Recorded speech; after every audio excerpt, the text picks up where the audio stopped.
Hi, Jori. Welcome to Lead Time Chats. Hey, thanks for having me. Yeah, I'm super excited to have you on. You're a co-founder of Linear, where your team has been working for a while now, and I understand vastly different time zones. And so I'm super excited to talk to you about our topic today, which is, how do you work effectively across very different time zones? As I'm sure you and your team have had a lot of tips and practices that you've learned through experience and also experimentation. Maybe to start us off, you could just tell me a little bit about like the team size, how you're structured, where everyone is. Yeah, so I guess like to go a little bit like beyond that, Linear today is like 3 years old, like roughly 3 years old, and I think like we started hiring more. It's like 2 years ago, so I think like the first employees are like hitting their 2 years this year. So currently we are pretty much like split between like 50-50 over European and US time zones. So we don't look too much on countries, but like we try to like, or we do hire everyone within like the brackets of like European and US time zones, and especially like the North American time zones, just to have like some overlap. Even with that, it's a little bit like, like stretching at times, but we've definitely like ruled out Australia and like Asia and so on. Okay. Just so So that those like, are intentional kind of buckets that you're yes, hiring. yes. Like my other co-founders they're based. Tuomas, he's based in Finland, which is on the eastern border of Europe, and then Kari, he's based in California, which is on the other end. I'm nicely in a little bit between in Brooklyn, New York. So, but yeah, today we're roughly 20 people. Half of it's in engineering, and the rest is like a few people in design, a couple of people in customer experience, sales, recruiting, and other functions as well. And I think like the overall, like we, in the past, like we've been like very, like, of course, like as many startups are, like started growing from the product organization, engineering and design. And now especially this year, we added like much more roles on the other side of the organization as well. So you've got two sort of geographic time zone buckets. What does the overlap look like? Like how do you have synchronous time, or when do you schedule things? Yeah, we try to like work pretty much as like two teams roughly. So like the European team and the US team. I think for us, just because of the time zone restrictions, like that came a little bit like sooner than like maybe like a lot of like companies that work more co-located. So this I think like manifests mainly like how we do product work and like run product development projects. Is that like the European folks, they work on projects together, and over at like the US side we work on projects together. Just trying to minimize the transatlantic like collaboration, because like we care a lot about work-life balance, and a lot of like people in the team have like young children, like of course want to like spend time with families. So we're pretty far from the like traditional San Francisco 20-year-old like culture. We like, I think like a lot of like us had been there, but like we're maybe like a little like older now, that like we do really respect like people's free time, like no working over the weekends and so forth. So we try to minimize the time that we spend together, and trying to like have. So today, I think like once a week roughly we have one meeting across the company. So then some people say a little bit like up later, others like wake up maybe like a little like earlier to join the meeting. But we try to like keep those at the very minimum. So yeah, it sounds like there's within those buckets, there's like US remote and then Europe remote, and the main difference I'm hearing is that in terms of collaboration within projects, Linear tries to keep those separate. Is there any other difference between like, something like US remote, where people are like, oh, we hire remotely, but it's all within like the same three time zones? Like any other differences between best practices for that versus on very different time zones? On the hiring part, or sorry? No, just how you run the team. Like it sounds Oh like yeah. the main thing is kind of separating out the projects and minimizing times where everyone has to meet.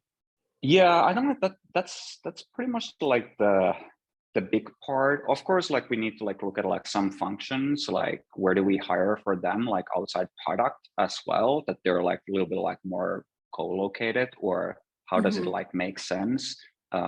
For example, like our customer experience team, like we have like now 2 people in Ireland and 1 person in US who is like leading that team, but we're also thinking like, okay, like how do we like get coverage on the US hours as well? So that's like trying to like balance of like some teams maybe we're like working closely together, like hire them like within the same time zone brackets, but Mhm. then some areas where we need more coverage, then we can like spread those out a little bit more. Mhm. How does it affect your I'm thinking like on-call rotation or support? Like, Yeah.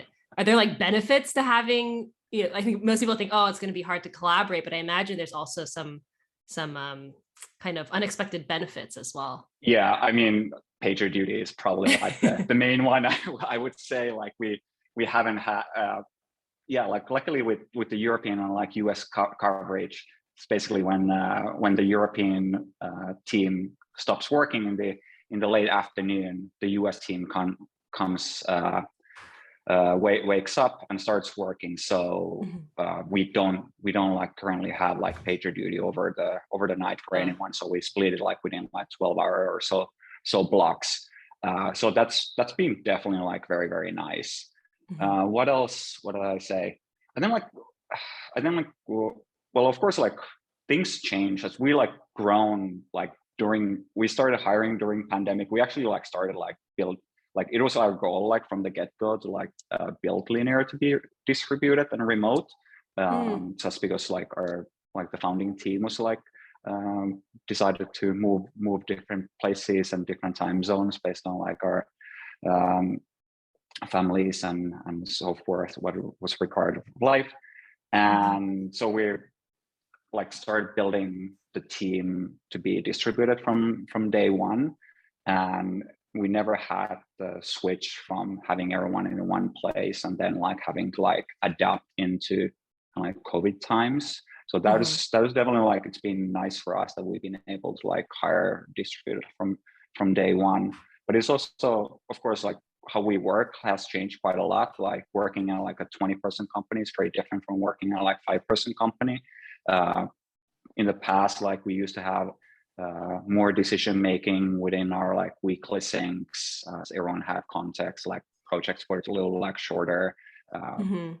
just on like how we run the engineering team. Like at a time, we used to use week-long or 2-week-long cycles much more, because like everything we worked on was like smaller increments, and Mhm. often like people were working on a project like solo.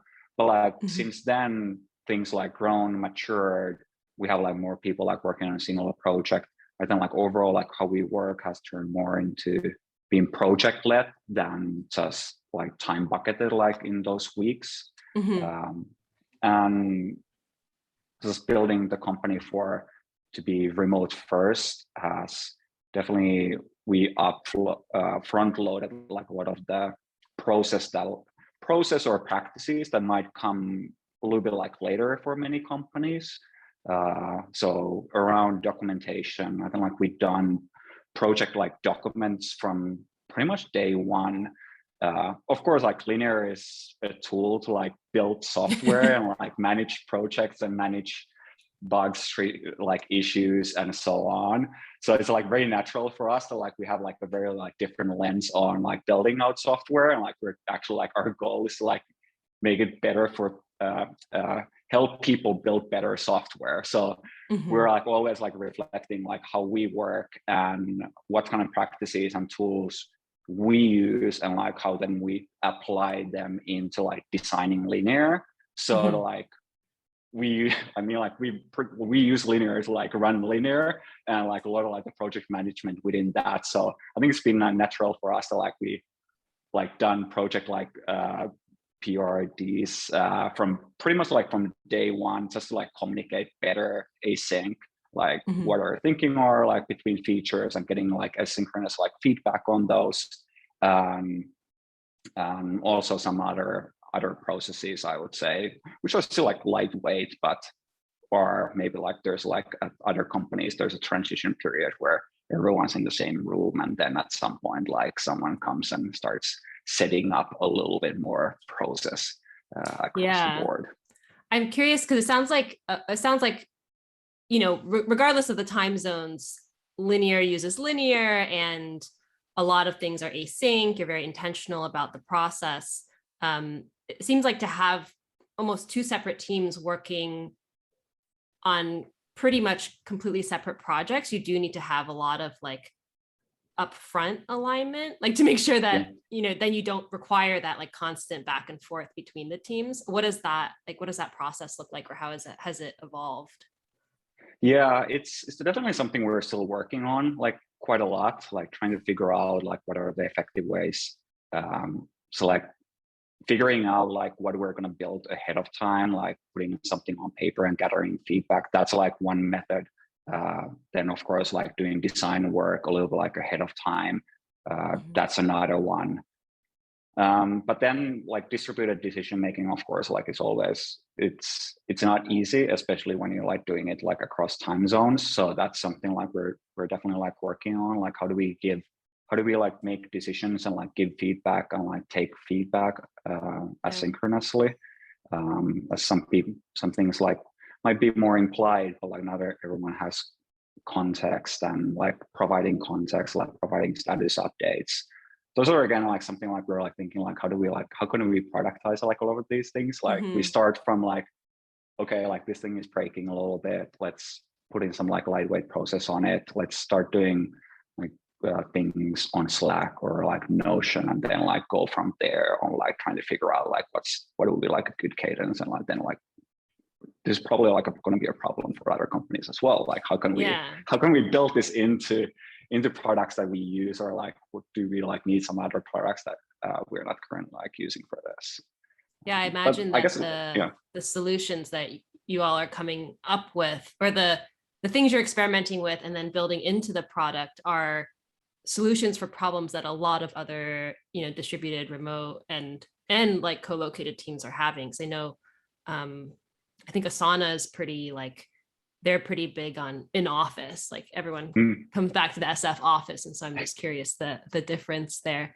So like a lot of like companies come to us and like ask how we work because we're building out the tool. So it's like at times like we have like good answers, but like a lot of times like we're also like we need to like think about this and like come up with like good ways. I mean, it's a design challenge, and like a lot of like companies like work very, very differently. And like for us, like we noticed that like things have evolved like over time, like organically as we grow, and as your like team gets new team members, and like team split and so on. Yeah, it is at Range, we also work on remote teamwork software, and so I will say there is a lot of pressure of like, oh, why, how come I don't know what this other person's working on? Wait, like we should have, the software we work on is supposed to solve this problem. And I'm sure it's both, right? Like we are more intentional about it and really try to notice it and reflect on it. And, we're not always like processes change, and, the team changes every time a new hire joins. And so we're not always going to get it right, but I think it's good to keep iterating on it. And I think like overall, like these are good the remote aspect. It does help like a lot of like companies if you're like start being a little bit more deliberate about these things and like putting things on paper, because like often that comes a little bit like later, but especially like it helps like when new people join the team, like there's a little bit like more written out than like you can like grasp stuff without like being in the right room at the right time in the office or knowing the right people. So right, that's something that we've talked a lot about, which is like it seems like a lot of the intentionality around good remote practices kind of fills in the gaps that already exist in co-located teams, but they're a little bit less visible because Mm, it kind of like the pain points aren't felt as much, especially by the people who are kind of in the in groups, right? Like the PMs or the execs, they kind of get the information they need, but then there's always people who are a little bit on the outside, or not included socially, or just like a mm. little bit excluded on the teams. And like good remote practices are actually more inclusive even for co-located teams. Yeah, totally agree. And I think like a lot of like larger companies used to be like very remote without actually like acknowledging it. I would say. So like working with like other offices and so on, even though like your immediate team is like within like very close by. So Yeah. Yeah, I hope that, especially as people return to office, tools like linear and range can help even co-located teams kind of create environments where there's not this like, oh, the in-person people get the special information, and all the, are in the know, and then mm, the remote employees are kind of like second-class citizens. So yeah. yeah. Any with your team split between the US and Europe, are there any cultural differences that have been surprising or noticeable? Yeah, I would say I think like what has been like surprising is like how little there's been. Of course, like we're like a young company. We tend to hire people with certain values. Like we look craft minded, like empathetic, like kind people who like really care about like what they're building, but also like a little bit more senior who are like being um, senior folks who have like been building stuff already. So I don't like that already. It Mm. does. I don't like a lot of like a lot of people come from similar backgrounds a little bit, but then like we have over 10 nationalities in the team, and I mean like everyone like works really well together, and like I'm very happy about the team that we've been able to put together, and like people really care about their craft and like what they're working on, like across like functions as well. So I think like that's just been like surprising how similar people are Mhm. within the industry on some level. Nice. Yeah, I'm curious if that's gonna change as the company scales, or um, yeah, any the evolution of that. In terms of like Yeah. team identity, I imagine that, like, I mean, this is a problem I think for any company as it grows, but with the US linear team and the European linear team kind of working on separate projects, how do you foster a feeling of like we're all on the linear team together, like a overall team identity? Yeah, I think like that just comes like from the shared mission a lot. Like we're trying to like all help people like build better software with like true linear and like everything like within our like family, I would Mhm. say. So we care about the same things, but then also like we need to just working remotely like and doing everything remotely is like not the answer to like effective like teamwork. So like if you haven't like met the person in person in real life, like there's also like a different kind of like bond when people have like when they know each other or have spent a little bit more time together outside just like really focus like work. So of course it's been like challenging like during the Mhm. pandemic times. Like we tried to have like a company-wide like offsite now once or twice, and have to like postpone things like Mm. due to the situation, and especially with um, being co-located like now in 3 continents actually, because we have like one person also in South America. So yeah, like luckily we're like now getting together finally next month in Europe. But even Oh, before nice. that, now we try to like do a little bit more like continent-wide like meetups or team-wide meetups, so that like Yeah. people who haven't like we don't gather everyone like together at the same time, but like it's Mhm. also like a little bit like easier when it comes to logistics just to like do a little bit like smaller meetup. Yeah. Yeah. I talked to someone who works at Automatic, and they had a very regular cadence of like, okay, annual all company Mm, meetup, and then like every 6 months, like this team meetup, and then smaller meetups, and we're planning to do the same at Range, but obviously it's been a little bit challenging. We do have one person who has kind of traveled across the US and actually met everyone, well, as of a month or two ago, and then we hired new people. So I guess he's going to have to hit them up on his next road trip. But yeah, there's definitely people I haven't met as well. And I think it's, when we talk about remote first, it's not, we never meet these people, right? Like outside of a pandemic experience, like ideally we would gather and have that time to have like kind of intense relationship building, and then also more lightweight versions while we are working remotely. Yeah, and I think like within our team, we noticed that we have some like larger projects that require, or like harder to like wrap your head around, and like also get team alignment and so forth. So in those situations, it's easier to like get together for a couple of days and like talk things out, like plan in person. This is also like, it's spending time on Zoom, like it is exhausting, and you like don't. So like I feel like we both know that, like spending a couple of hours like straight up like trying to like talk about stuff and like dealing with like all the like minor delays and like audio, and especially when there's like more people in the room, like it can be taxing, and sometimes it's like it's better to like get together in person, like plan stuff out. Yeah.